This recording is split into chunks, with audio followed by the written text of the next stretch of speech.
सरस्वती ने देवताओं को बहुत फटकारा, देवताओं तुमको शर्म नहीं आती? ऊंच निवास नीच कर तूती। चील आकाश में उड़ती है, दृष्टि सड़े हुए मांस के टुकड़े पर डालती है। क्या अयोध्या के नागरिकों की जय जयकार तुम्हारे कानों को काटती है? क्या अयोध्या के तोरण द्वार दीपकों की जगमगाहट तुम्हारी आंखों को खटकती है? अरे दीपकों की संख्या मत बढ़ाओ चलेगा, लेकिन कम से कम दीपक बुझाओ तो मत। ऊंच निवास नीच कर। दीपक जलाने के लिए कितना परिश्रम करना पड़ता है। दीपक लाओ, तेल लाओ, रुई लाओ, बत्ती बनाओ, माचिस लगाओ, तब प्रकाश होता है। अंधेरा करना हो, कुछ करने की जरूरत नहीं, एक फूंक मार दीजिए, गुप्त अंधेरा हो जाता है। पानी को ऊपर चढ़ाने के लिए पंप लगाना पड़ता है, नीचे गिराने के लिए कुछ मत करिए, नीचे एक छेद कर दीजिए छोटा सा, सारा पानी बह जाएगा। तो देवताओं ने कहा देवी ये इस समय उपदेश का समय नहीं है, ये हम भी सब जानते हैं, और भगवान तो राष्ट्र की रक्षा के लिए आए। असुर मार थापय सुरन राखें निज सुत से जग विस्तारें विमलेश। ये तो जगत के कल्याण के लिए आए हैं, ये कोई राज्य भोगने नहीं आए कोई। और अगर परमार्थ के लिए थोड़ा अपयश भी अगर लेना हो तो अपयश भी यश से ज़्यादा वंदनीय हो जाता है। कुछ देवताओं के भाषण का प्रभाव को हरि की इच्छा, अपवित्र मनोरथ लेकर सरस्वती अयोध्या की पावन सड़कों पर आ गई। और जैसे ही सरस्वती कुटिल मन से अयोध्या में अपना पैर रखा, पूरी अयोध्या में एक साथ अपशकुन हो गए। तेज तेज गति की आंधी तूफान चलने लगे, तोरण द्वार चटक चटक के गिरने लगे, दीपक बुझने लगे, नाचने वाले लोगों के पैर रुक गए। क्या हो गया, भूकंप, ये तूफान कैसे? अयोध्या के भोले नागरिकों को कुछ मालूम नहीं कि षड्यंत्र अयोध्या की गलियों में घूम रहा है। अब मंथरा सोच रही है किसकी बुद्धि बिगाड़ो। तो मंथरा ने विचार किया, जिसने अवध की पावन भूमि में जन्म लिया होगा उसकी बुद्धि नहीं बिगाड़ी जा सकती। जिसने सरयू माँ का जल पिया होगा बचपन से उसकी बुद्धि नहीं बिगाड़ी जा सकती। तो बाहर के प्राणी को खोजने लगे, और खोजते खोजते मिल गया नाम मंथरा मंदमती और चेरी के कई के अजस पिटारी ताही करी गई गिरा मते। मंथरा दिखाई दे गई। ये बाहर की थी, ये कैकेयी देश की थी। कैकेयी देश माने कश्मीर। आज का जो कश्मीर है कैकेयी कश्मीर की थी। देखो भूमि के कैसे संस्कार होते हैं। कश्मीर ने त्रेता में भी देश को रुलाया था और आज तक भी रुलाता है। भूमि के मिट्टी के संस्कार बड़े प्रबल हुआ करते। ये दहेज में आई थी, ये दहेज में आई थी। कुबड़ी थी, कमर झुकी हुई थी। मैं यहाँ एक निवेदन करूँगा, कभी भी किसी की शारीरिक विकलांगता का उपहास मत करिए। व्यक्ति सब कुछ सहन कर सकता है, उसकी शारीरिक विकलांगता पर कोई आप टिप्पणी करेंगे जीवन भर भूलता नहीं है। याद रखिए आदमी का जो वो है वो शरीर में ही विद्यमान है, सब कुछ उसका जो भी भाव है वो शरीर में ही जीता है। वो ए लंगड़े, ए लूले, ए अणे, ए भेड़े, ए ऐसा कभी मत बोलिए। वो जीवन भर आपकी गांठ बांध लेगा, आपके प्रति हमेशा अपशब्दों का ही प्रयोग करेगा मन के अंदर। तो ये चलती थी, कुबड़ी थी ना, तो मटकती थी।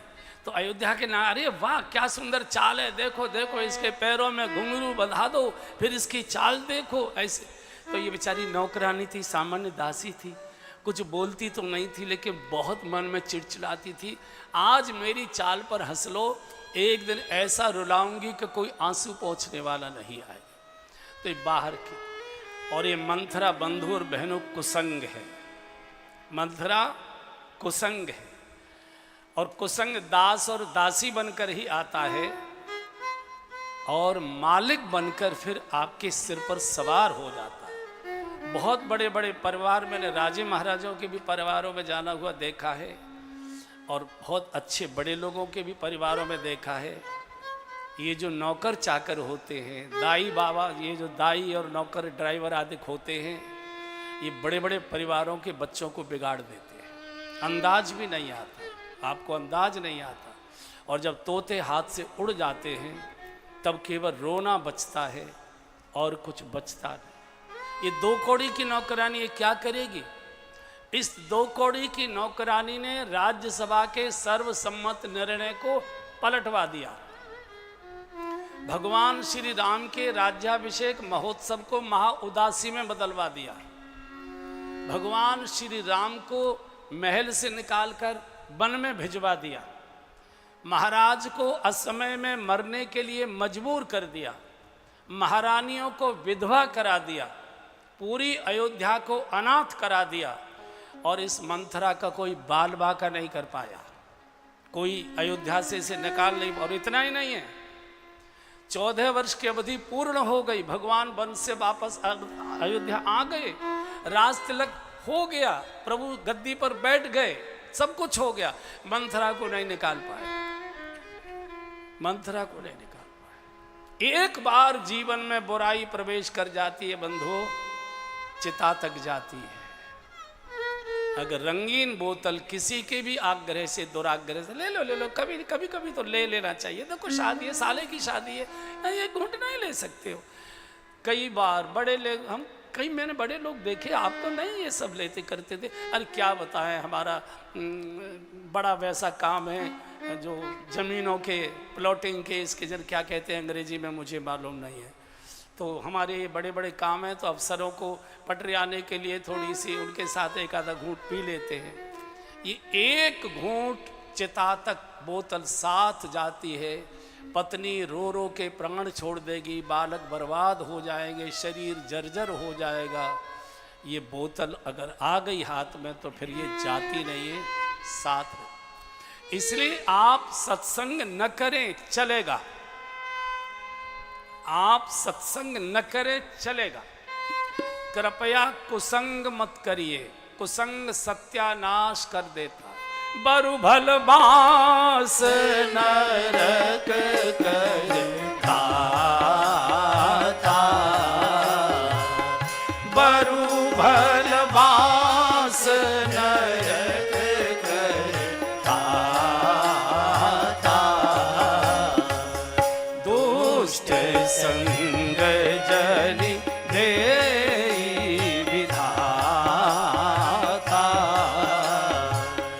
दुष्ट संग जनि दे विधाता,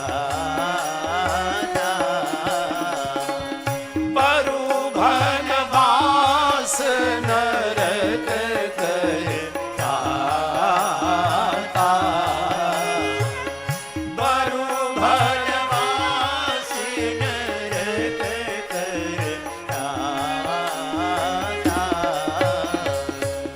दुष्ट संग जनि दे विधाता,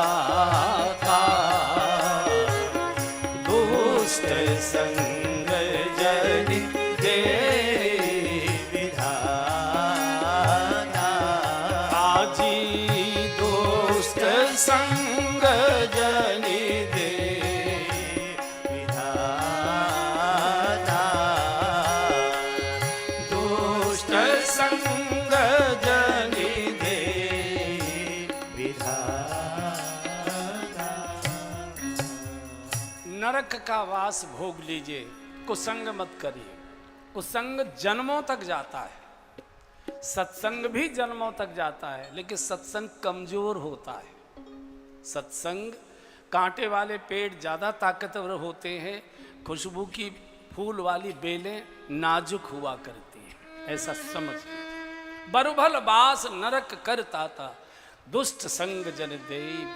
एक सज्जन ने हमसे पूछा कि कैसे पता लगे कि हम कुसंग में। हम ये सब जानते हो यार, काहे के लिए घुमा रहे हो बात? कौन नहीं जानता? नहीं, आप बताइए।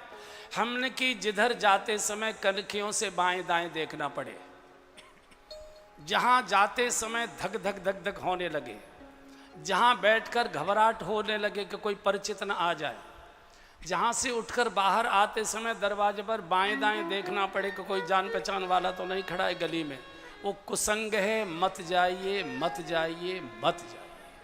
और ये होता है, ये होता है। आप न माने संकेतों को, लाल बत्ती जलती है, रुको ठहरो, लेकिन आप लाल बत्ती क्रॉस करेंगे तो भैया वो तो एक्सीडेंट ही होगा, वो तो कोई बचेगा नहीं। लाल बत्ती का आदर करना ही पड़ेगा। मन में आता है, मन में आता। कुछ नहीं बस की है, कुछ नहीं बस की है तो भगवान का सुमिरन करना शुरू कर दो। कृष्ण गोविंद गोपाल गाते चलो, कृष्ण गोविंद गोपाल गाते चलो, मन के रथ को सुमार्ग लगाते चलो, मन के रथ को सुमार्ग लगाते चलो, कृष्ण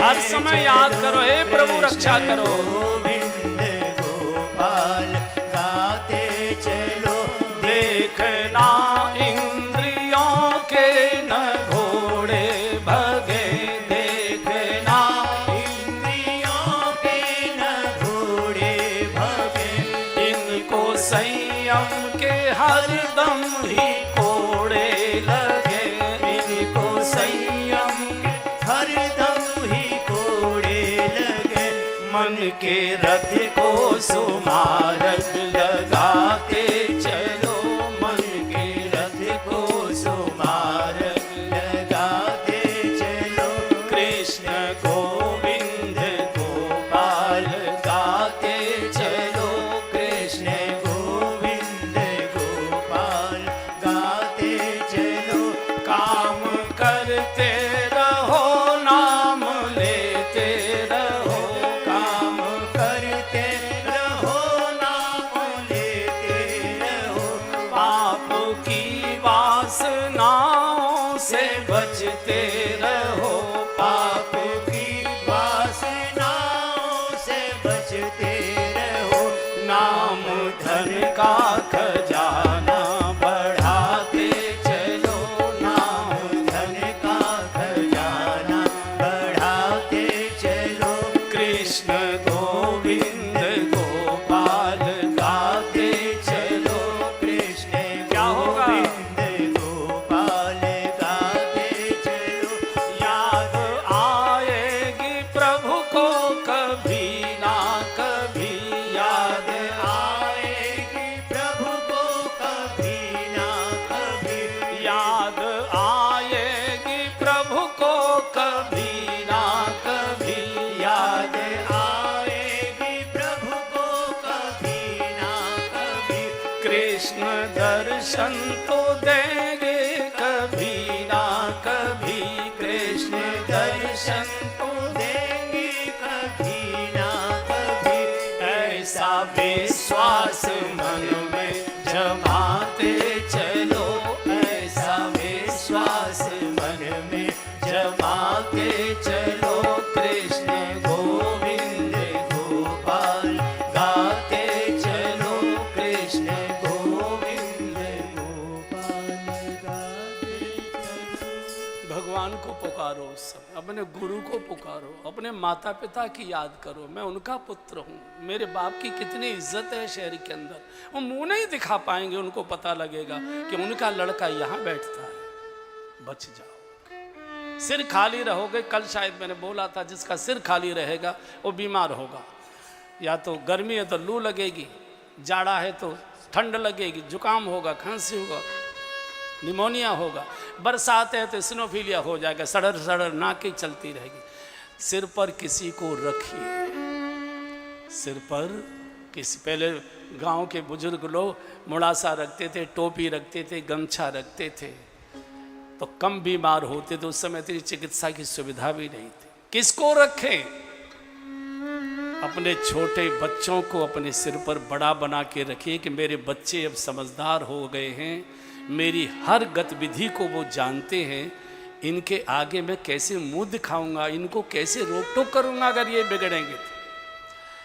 बच्चे नहीं हैं तो अपने पिताजी की इज्जत को अपने सिर पर रखो कि मेरे पिता का कितना बड़ा सम्मान है, कितना बड़ा सम्मान है। लोग क्या कहेंगे, उनका बेटा यहाँ, आपके कदम रुक जाए और कोई नहीं मिलता, कथा को अपने सिर पर रखो। मैंने कथा सुनी है, हजारों लोगों ने मुझे देखा है, मैं नाचता हुआ दिखाई दी, ताली बजाता हुआ दिखाई दिया। कोई कथा में बैठा व्यक्ति मुझे यहां देखेगा, क्या सोचेगा? आपके कदम रुक जाए। आप देखिए, आप कहीं कभी ऐसी वैसी जगह पर खड़े हों जो खड़े होने लायक नहीं है, और कोई सज, अरे आप, हमने आपको कथा में देखा था, आप वही है ना, ओहो अरे बहुत अच्छी भेंट। उस व्यक्ति को लगेगा धरती फटे और मैं समा जाऊं, इतना उसको, इतना ग्लानि होगी। कोई न कोई किसी न किसी को बड़ा बनाकर, मैं तो कहता हूँ छोटे बच्चों को, मेरे बच्चे समझदार हो गए, बच्चों को सब समझ हो गई है, अब ठीक नहीं है। पहले सब चल जाता था, अब नहीं भाई, बच्चों पर असर खराब। बच्चे, कोई कलयुग नहीं है भैया। सतयुग में भी राक्षसों की कमी नहीं थी और कलयुग में भी संतों की कमी नहीं है। इसी युग में डोगरे जी महाराज हुए, इसी युग में राम सुखदास जी महाराज हुए, इसी युग में तुलसीदास जी हुए, इसी युग में मीरा जी हुई है, सूरदास जी हुए, कुम्मन दास जी हुए, सारे के सारे चैतन्य महाप्रभु हुए, इसी युग के हैं सब। कर्माबाई इसी में, जनाबाई इसी में, नानक जी इसी में, महर्षि दयानंद जी भी इसी में, सारे महापुरुषों की श्रृंखला कलयुग में है। ऐसा नहीं, मार्केट लगा है, हमारी चॉइस क्या है, हम उस पर जाते हैं। अगर हमारी चॉइस शुभ की है, आपकी आंखें शुभ को ढूंढेंगी। चॉइस अशुभ की है, आपकी दृष्टि अशुभ को ढूंढेगी। ये राम कथा मनोरंजन का साधन नहीं है, ये मनोमालिन्य को दूर करने का साधन है। मंथरा की बुद्धि बिगाड़ दी, और मनुष्य नहीं बिगड़ता, उसकी बुद्धि बिगड़ जाती है, और जब बुद्धि बिगड़ती है तो सारे जीवन का संस्थान बिगड़ जाया करता है। तो मंथरा जो है, इसकी खोपड़ी पर सरस्वती ने बुद्धि का, अपयश का पिटारा फोड़ दिया, बुद्धि बिगाड़ दी।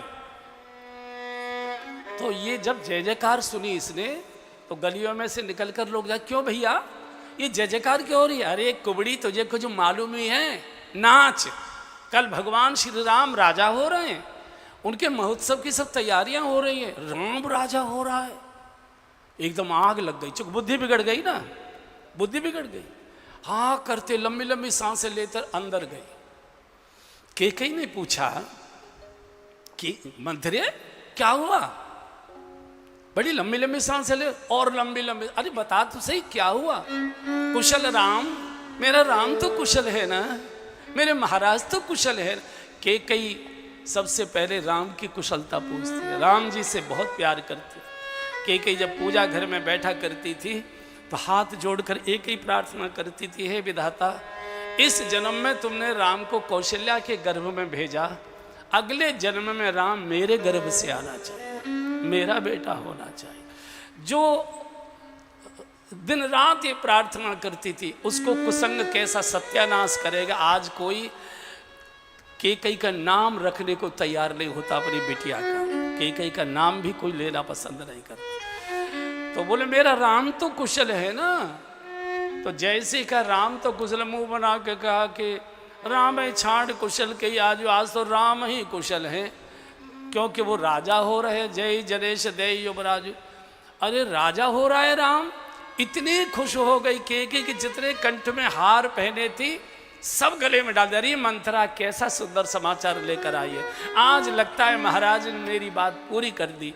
रात्रि को जब राजसभा से लौटकर यहाँ कॉफ़ी पीने आते थे, मैं रोज आग्रह करती थी, महाराज मेरा राम अब सब प्रकार से योग्य हो गया। वो राम को कौशल्या का बेटा नहीं मानती थी, राम को अपना ही बेटा मानती थी, बहुत भरत से भी ज़्यादा लाड़ प्यार करती, विधाता से प्रार्थना करती थी, इस बार तूने राम को कौशल्या के गर्भ में भेजा है, अगले जन्म में मेरे गर्भ में राम आना चाहिए। अरे तो मेरे मन की बात पूरी करती। मैं रोज महाराज से कहती थी, राम को राज तिलक करो, राम को राज तिलक करो, हम वृंदावन चलकर परिक्रमा करेंगे गोवर्धन की, वही जीवन पूरा करेंगे। आज लगता है महाराज ने मेरे मन की बात पूरी कर दी। तो वो मंथरा ने कहा, रानी मुझे बड़ा आश्चर्य हो रहा है।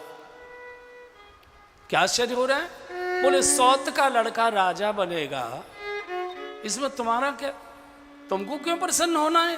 वो तो सौत का लड़का है, 2 थप्पड़ मारे, खबरदार एक शब्द आगे बोले। कौशल्या मेरी सौत नहीं है, मेरी माँ है, वो मेरी माँ है। तू ऐसी भाषा कैसे बोल रही थी?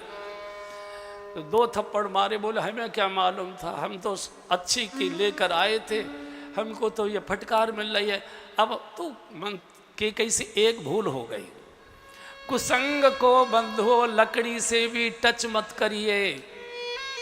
कुसंग हर धातु में, लकड़ी वगैरह में, सब में पार हो जाता है, बिजली रुक जाती है लकड़ी में, लेकिन कुसंग लकड़ी को भी पार करके आपके हृदय में प्रवेश कर जाता है। कंधा पकड़ लिया, मंथरे ऐसी भाषा तो क्यों बोल रही है?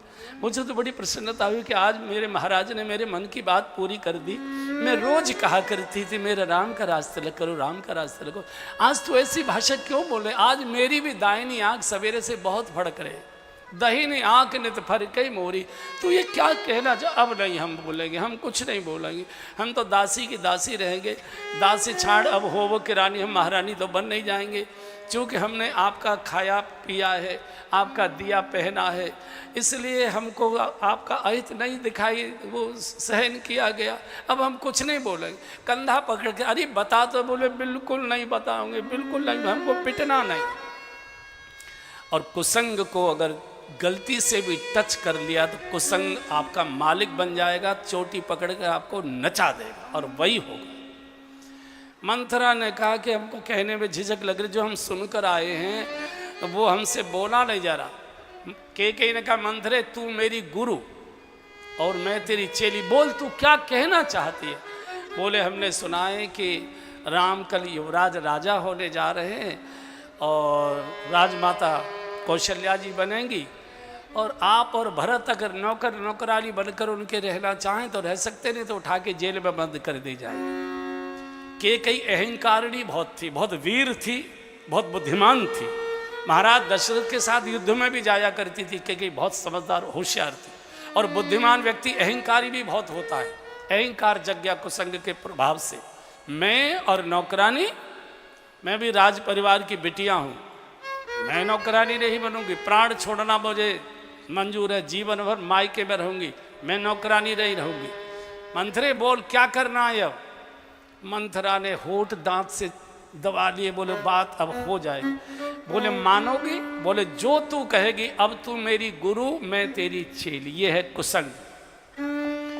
कुसंग आता है दास और दासी बनकर, और सिर पर सवार होता है मालिक और मालकिन होकर।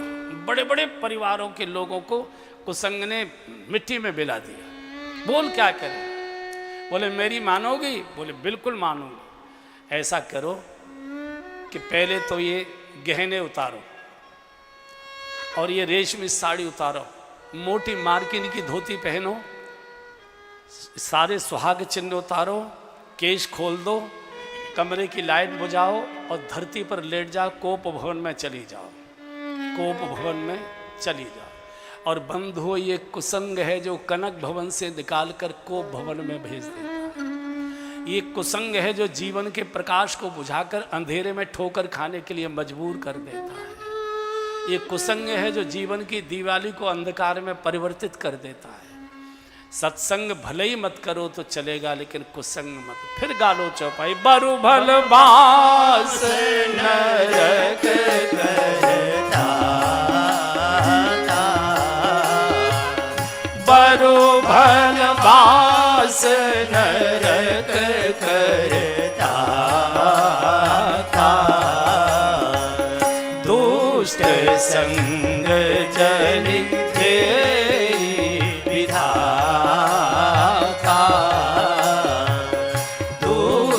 संग जन दे विधाता, आजी दुष्ट संग जन दे विधाता। महाराज आएंगे शाम को, बहुत खुशामद करेंगे, बोलना नहीं, कोप भवन में पड़ी रहना, रोएंगे, झीकेंगे, खुशामद करेंगे, लोभ देंगे, लालच देंगे, प्यार करेंगे, दुलार करेंगे, बोलना नहीं। पहले उनको कसम खिला देना कि जो मैं मांगूंगी सो तुम दोगे, और राम कसम खिलाना राम कसम खा के राजा तुम्हारे अधीन हो जाएंगे, क्या मांगना है? बोले अयोध्या का राज्य अपने बेटे भरत को और राम को 14 वर्ष का वनवास। के कई कोप भवन चली गई। ये कुसंग है जिसने कनक भवन से निकालकर कोप भवन में श्रृंगार विहीन कर दिया, फटे हाल वस्त्रों में ले दिया, सुवर्ण के पलंग पर सोने वाली धरती पर पड़ी है, एकदम केश खोले, बिल्कुल अपशकुन। कोई महिला केश खोल कर उल्टी धरती पर पड़ी होती है, लेटती है रूठ मटक के, वो बहुत बड़ा अपशकुन माना जाता है।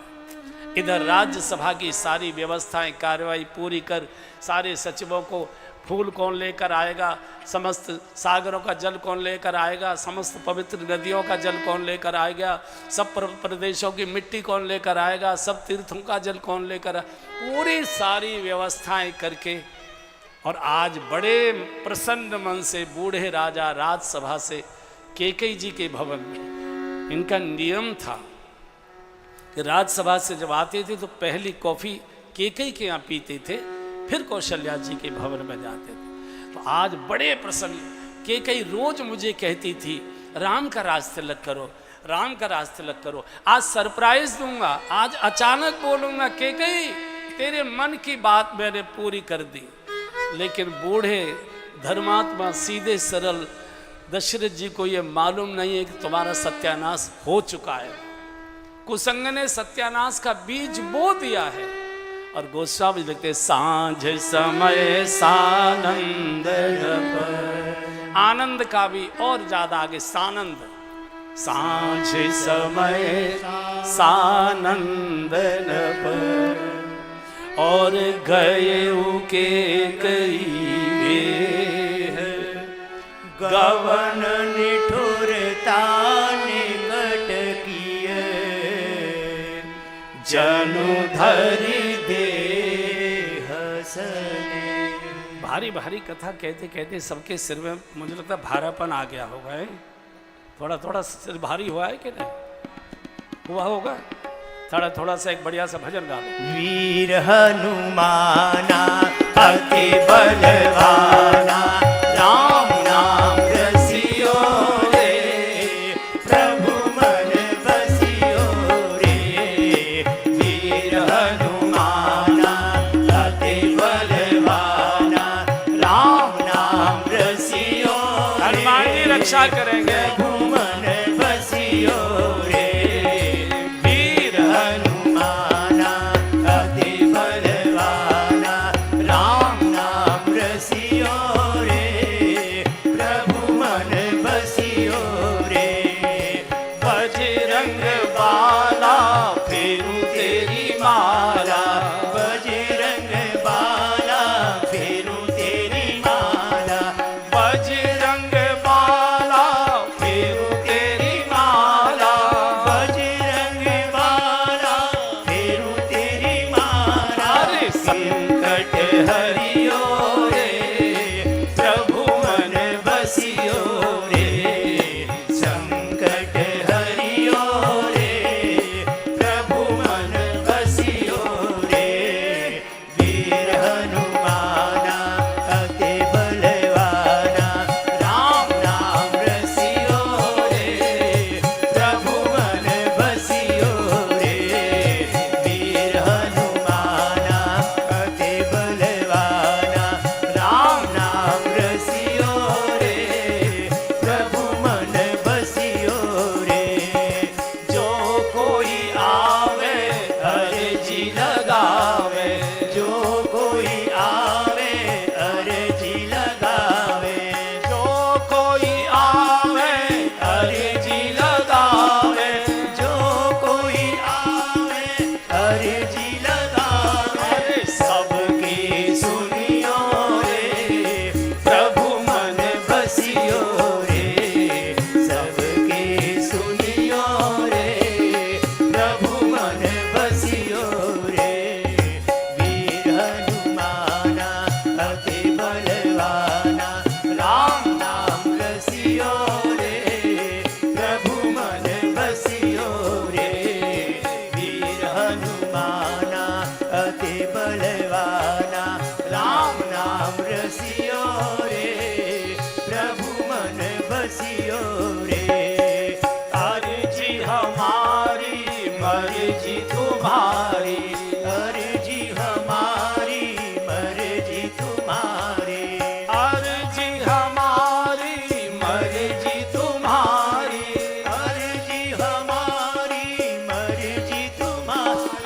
कृपा करियो रे प्रभु मन बसियो रे कृपा करियो रे प्रभु मन बसियो रे वीर हनुमाना अति बलवाना राम नाम रसियो रे प्रभु मन बसियो रे वीर हनुमाना अति बलवाना राम नाम रसियो रे प्रभु मन बसियो रे।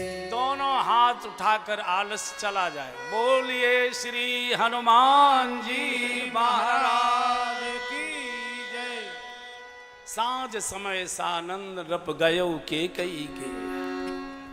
आनंद का कोई विलोम शब्द नहीं है हिंदी साहित्य में।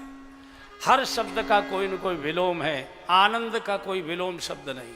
इसलिए भगवान को आनंद स्वरूप कहते, आनंद घन कहते। और ये तो आनंद के भी और आगे सानंद है। बड़े बूढ़े राजा गदगद होकर आ रहे थे। आज केकई को सरप्राइज दूंगा, कितनी खुश हो जाएगी।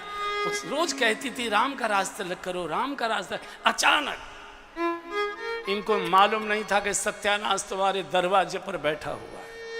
पहुंच गए। नित्य का नियम था, जब दशरथ जी आया करते थे राजसभा से, केकई सुवर्ण के थाल में आरती सजाकर महाराज की द्वार पर ही आरती उतारती थी। बहुत आदर से अपने कक्ष में ले जाती थी महल में, और बहुत प्यार से उनको जो भी खिलाना पिलाना जलपान कराना तब कराती थी। आज मंथरा द्वार पर बैठी है, और जिसके जीवन की देहली पर कुसंग आकर बैठ जाएगा, वो तो आने वाले को कोप भवन का ही रास्ता बताएगा। भले ही कनक भवन के द्वार पर बैठी है, रास्ता कोप भवन का ही बताएगा। तो मंथरा को देखकर महाराज ने पूछा, मंथरे रानी कहाँ है आज? बोले महाराज हमको नहीं मालूम है, सवेरे से न बोली है न कुछ खाई है, न हमको खाने दिया है। हम जाते हैं फटकार कर भगा देती हैं, रो रही हैं, पड़ी हैं धरती पर, हमको मालूम नहीं कोप भवन में है। जैसे ही कोप भवन शब्द सुनाए दशरथ जी कांप गए।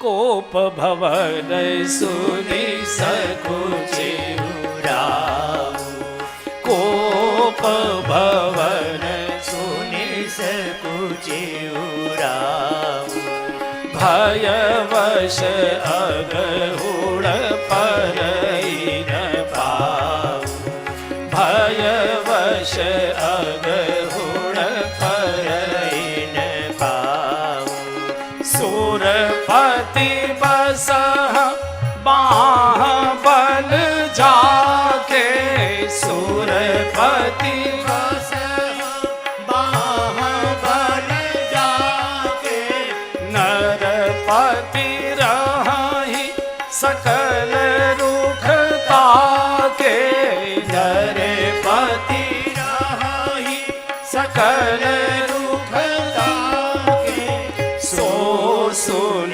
प्रिय ऋषि गयउ सुखाई सो सुन प्रिय ऋषि गयउ सुखाई देखहु काम प्रताप बड़ाई देखहु काम प्रताप बड़ाई आजी कोप भवन सुनि सकुचे उराऊ कोप भवन सुनि सकुचे उराऊ। कोप भवन शब्द सुनते ही महाराज कांप गए। दशरथ कौन है भैया? सुरपति बसे हैं बाहुबल जाके। दशरथ जी वो महापुरुष हैं इस धरती के कि इंद्र भी दशरथ जी के बल पर सुरक्षा अनुभव करता है। दशरथ जी कई बार इंद्र के रक्षा के लिए युद्ध करने के लिए स्वर्ग लोक तक गए। सुरपति बसे बाहुबल जाके, नरपति रहे सकल रुख ताके। सारे पृथ्वी के राजा उनकी निगाहें देखा करते थे, उनका रुख देखकर वाणी निकाला करते थे। ब्रह्म जिनके आंगन में बेटा बनकर घूम रहा है, काल जिनके आंगन में बालक बनकर बैठा हुआ है, भक्ति महारानी जिनकी बहू बनकर आंगन में आई हुई है, विष्णु महाविष्णु के अवतार भरत जी जिनके बेटा बने हैं, चक्र सुदर्शन के अवतार जिनके बेटा बने हैं शत्रुघ्न जी के रूप में, वो इतने बड़े महाराज, रानी रूठ गई, राजा सूख गए। सो सुन तिय ऋषि गयो सुखाई। जरा सी पत्नी रूठी और आदमी सूख गया। अरे दुनिया के लोगों, शास्त्र चेतावनी दे रहा है, काम की महिमा देखो। जब आदमी काम के अधीन हो जाता है तो बिल्कुल यही उसकी दुर्दशा हो जाया करती। भय के कारण से पैर नहीं पड़ रहा है, कप आ रहे हैं, डरते डरते पैरों से उस कक्ष में गए जिसमें कई धरती में पड़ी थी। और ये माताओं के लिए अपशकुन है, धरती में उल्टी लेटना, केश खोल लेना, ये बहुत अपशकुन का संकेत माना गया माताओं के लिए। आज कई अपशकुन में पड़ी हुई है, अंधकार। धीरे धीरे राजा गए और ऐसे कंधे को टच किया बड़े प्यार से, रानी कई है तो रान रिसान, आप क्यों रूठ गई हो, मुझे बताओ ना। और जैसे ही कहा क्यों, एकदम हाथ का झटका मार, मानव सरोष भुवंग भामिन विषम भांत निहारे, जैसे अंधेरे में नागिन पर किसी का पैर पड़ जाए, जैसे वो फन मार देती है, ऐसे ही हाथ का झटका मार दिया। किसी ने गोस्वामी जी से पूछ लिया कि इतनी महान रानी को आपने नागिन क्यों कह दिया? उन्होंने कहा नागिन का एक स्वभाव होता है, नागिन अपने ही बच्चे खा जाती है। आज कई अपने ही बच्चों के खाने के लिए, अहित करने के लिए पड़ी हुई। फिर छुआ, फिर झटका मार दिया और बार बार कह रहा,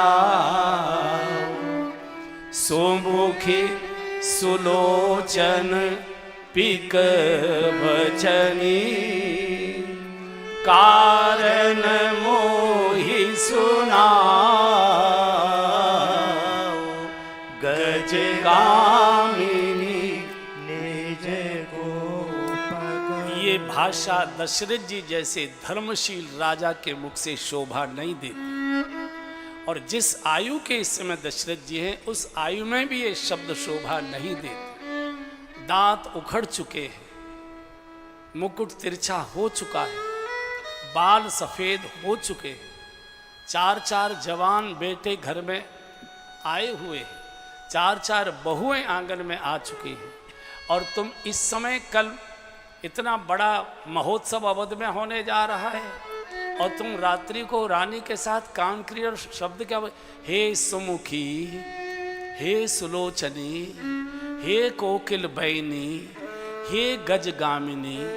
अब कोई 80 वर्ष के बूढ़े सज्जन अपनी 72-75 साल की बूढ़ी बुढ़िया को, जिनके मुंह में एक भी दांत नहीं, बाल सारे सफ़ेद हो गए, घुटने पकड़कर भी चलने की स्थिति नहीं है, डगमगा के चलती है, उनको बूढ़ा कहे हे सुमुखी, हे सुलोचनी, हे मर्गनयनी, हे गजगामी। कैसा लगे?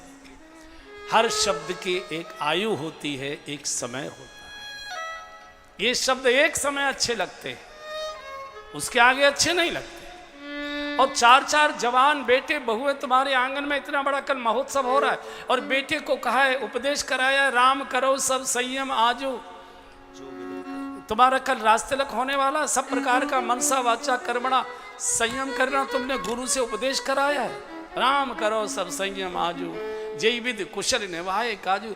और तुम आज की रात में मंदिर जाना चाहिए था, गुरुदेव के आश्रम में जाकर प्रणाम करना चाहिए था, ब्राह्मणों को बुलाकर कुछ न कुछ यज्ञ, कुछ न कुछ पूजा पाठ कराना चाहिए था। तुम रात्रि के समय में पत्नी की खुशामद में लगे हो।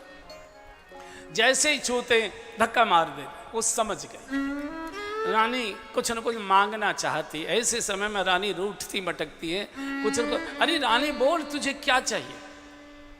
कहो कई रंग के करऊ नरेसु, कहो कई नपे निकासऊ देसु। बोल, किस राजा को रंग कर दूं, किस राजा को, किस रंग को राजा कर दूं, किस राजा को देश निकाला दे दूं, किसका सिर धड़ालग कर दूं। बोल। ऐसा व्यक्ति, ऐसा राजा राम राज्य की स्थापना कर सकता है क्या? किस रंग को राजा कर दूं, किस राजा को रंग कर दूं। किसका सिर काट दूं, किसका सिर धड़ कर दूं, किसको देश निकाला दे दूं। धीरे से किसी आचार्य ने दशरथ जी को कह दिया, धीरे से, राजन तुम्हारी ताकत क्या है किसी रंक को राजा बनाने की या राजा को रंक बनाने की। सवेरे जो राजसभा में बोलकर आए हो, कल उसी को पूरा करके दिखा दो, हम तुम्हारी ताकत मान जाएंगे। ऐसे व्यक्ति के कोई मनोरथ पूर्ण होते नहीं, अपयश का पात्र बनता है। सारा जगत ऐसे व्यक्ति के ऊपर उपहास करता है, हंसता है। इसलिए आज तक कोई दशरथ जी के नाम को बहुत आदर से नहीं लेता। राम के पिता होने के बाद भी कोई उनकी पूजा नहीं करता है। चूंकि अंत में वो गिरे गड्ढे में, कंधा पकड़ा, अच्छा अच्छा अच्छा, बार बार कह रहा हूं, मैं समझ गया। तुमको किसी ने आकर समाचार दे दिया है, अरे रानी मैंने तेरे मन की ही बात पूरी की। भामिन भयऊ तोर मन भावा। हे भामिनी, भामिनी कहते हैं जिसका चेहरा सूर्य जैसा प्रकाशित हो, बिल्कुल युवती। हे भामिनी, मैंने तेरे मन की बात की है। घर घर नगर आनंद बधावा, तू रोज कहती थी राम का राज तिलक करो, राम का राज, मैंने वही किया है। और लंबी लंबी सांसें लेने लगी, और लंबी, अच्छा अच्छा, अब मैं समझ गया। रानियां ऐसे समय में कुछ न कुछ रूठा मटका करती है। बोल, अगर तेरे मांगने की कोई इच्छा हो, मांग ले, जो चाहो सो मांग ले। आज मेरे जैसा कोई प्रसन्न दुनिया में दूसरा नहीं है। मेरा बेटा कल राजा, और जैसे ही कहा मांग, तो करवट बदल के बैठ गई और मुंह बनाकर कही मांग मांग पे कहो प्रिय, लेकिन कबो न देव न ले। मांग मांग तो कह दो, लेते देते तो कभी कुछ है नहीं। एक साड़ी तक आपने खरीदवा के नहीं दिया, मायके से जो मिली है वही पहन रही, क्या दिया है तुमने मुझे। मांग मांग पे कहो पिए, पर कबहू न देहो न ले। मेरे पुराने 2 वरदान थे, उन्हीं को नहीं दिया तुमने आज तक, और क्या दोगे। अरे रानी, बूढ़ा हूँ, भूल गया हूँ, बिसर गयो मोरे भोर सुभाऊ। 2 नहीं 4 मांग ले। बोले नहीं, मुझे तो यही 2 चाहिए। बोलो मांगो क्या चाहिए। बैठ गई और कहा जो मांगूंगी सो दोगे, सच बोलते हो। तो दशरथ जी सावधान हो गए। केकई, ये तुम क्या बोल रही हो? अरे तुम किससे बात कर रही हो? तुमको मालूम नहीं हम कौन है? रघुकुल रीति सदा चली आई, रघुकुल रीति सदा चली आई। प्राण जाई वर वचन न जाई, प्राण जाई वर वचन न जाई। नहीं असत्य सम पातक पुंजा, नहीं असत्य सम पातक पुंजा। गिरि सम होए के कोटिक गुंजा, गिरि सम होए के कोटिक गुंजा। सत्य मूल सब सुकृत सुहाए, सत्य मूल सब सुकृत सुहाए। वेद पुराण विदित मनु गाए, वेद पुराण विदित मनु गाए। केकई हम रघुवंशी हैं, और रघुवंशी जो बोलता है उसका पालन करता है। रघुकुल रीत सदा चले आई, प्राण जाए वर वचन जाई। प्राण जा सकते, दिया गया वचन और वरदान वापस नहीं आता। मंथरा ने समझा रखा था, जब तक राम कसम न खा लें होठ नहीं खोलना। आगे चलकर दशरथ जी कहते, अगर तुझे मेरी बात पर भरोसा नहीं है तो मैं श्री राम कसम खाकर कहता हूं, जो मांगोगी सो। बस के कई इसी की प्रतीक्षा कर रहे। जैसे ही राम कसम खाई है, पूरी अयोध्या में अपशकुन हो गई। लाइटें बुझने लगी, तोरण द्वार गिरने लगे, कौशल्या माँ का दायांग भड़कने लगा। क्या हो रहा है? दायांग क्यों भड़क रहा है? अरे आज तो मेरे वामांग भड़कने चाहिए, शगुन होना चाहिए। तुमने राम कसम खा ली राजन। और अब कैकेयी तैयार हो गई प्रहार करने को, एकदम बैठ गई, आभूषण सजने लगी। महापुरुषों ने कहा है कि कैकेयी एक एक आभूषण धारण करती जा रही है अपने श्रीअंगों पर, और जानकी जी के श्रीअंगों से एक एक आभूषण गिरते जा रहा है। जब तू श्रृंगार करेगी तो जानकी जी के तो उतरेंगे ही उतरेंगे, उसे तो वन में जाना है। बैठ गए, हाथ में हाथ ले लिया, और जो ठगता है वो बहुत मीठी भाषा बोलता है। जो हमारे पास बैठकर हमारी प्रशंसा करने लगे तो समझ लेना ठग है, थोड़ी देर में कोई न कोई डिमांड होगी इसकी। ये मनुष्य की कमजोरी होती है।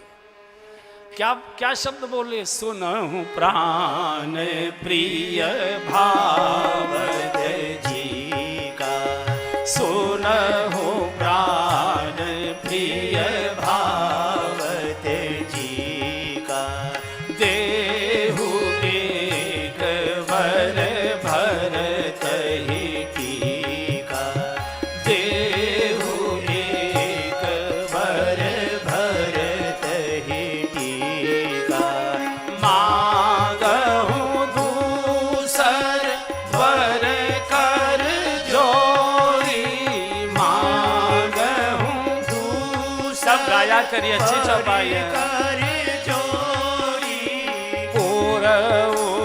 नाथ मनोरथ मोरी, नाथ मनोरथ मोरी। पहला तापस वेश विशेष उदासी, तापस वेश विशेष उदासी, 14 बरस राम बनवासी, 14 बरस राम बनवासी। हे प्राण प्रिय, मेरी पहली मांग है, अयोध्या का राज्य मेरे भरत को। ऐसे हाथ पकड़े हुए थे, मन मन में सोच रहे इसमें तो कोई अंतर नहीं है। और भरत, राम तो पहले भी नहीं चाह रहे थे, राम तो पहले से ही पक्ष में थे कि भरत राजा बने। तो दोनों एक ही बात है, भरत और राम ये तो मेरी दोनों आंखें, तो कोई अंतर नहीं। दूसरा वरदान बोले, सावधानी से सुनना। हाँ बोलो। बोले तपस्वी वेश में उदासीन व्रत लेकर राम का 14 वर्ष का वनवास, तापस वेश विशेष उदासी, 14 वर्ष राम वनवासी।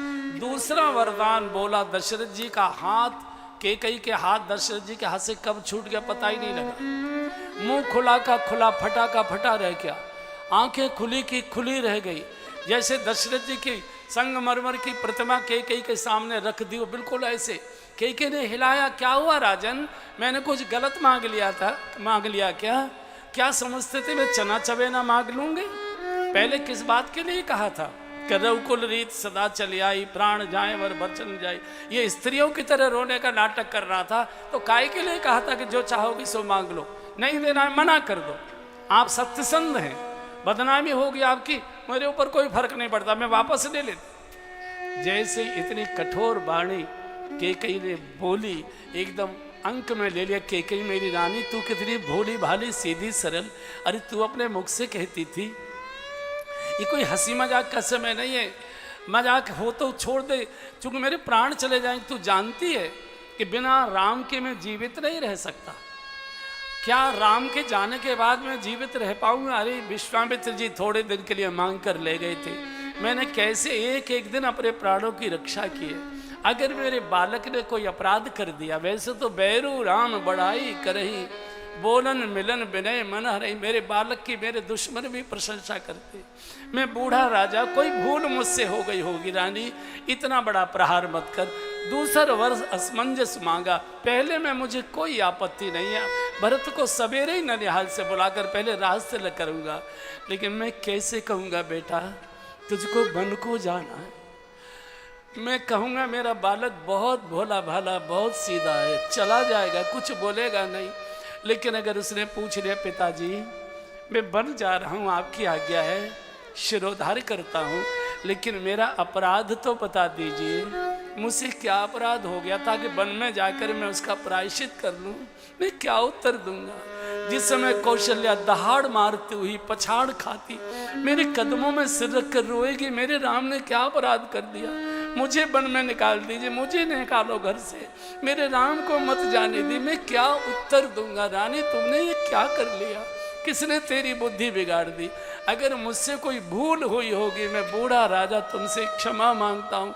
कंधे पर उत्तरीय था, उसे उतार कर रानी के कदमों में बिछा दिया। रानी मैं तेरी श्यामा गाय हूँ, तेरी काली, मुझे लगता है मुझसे कोई बड़ी भूल जरूर हुई है, नहीं तो तू कभी इतना कठोर निर्णय लेती नहीं।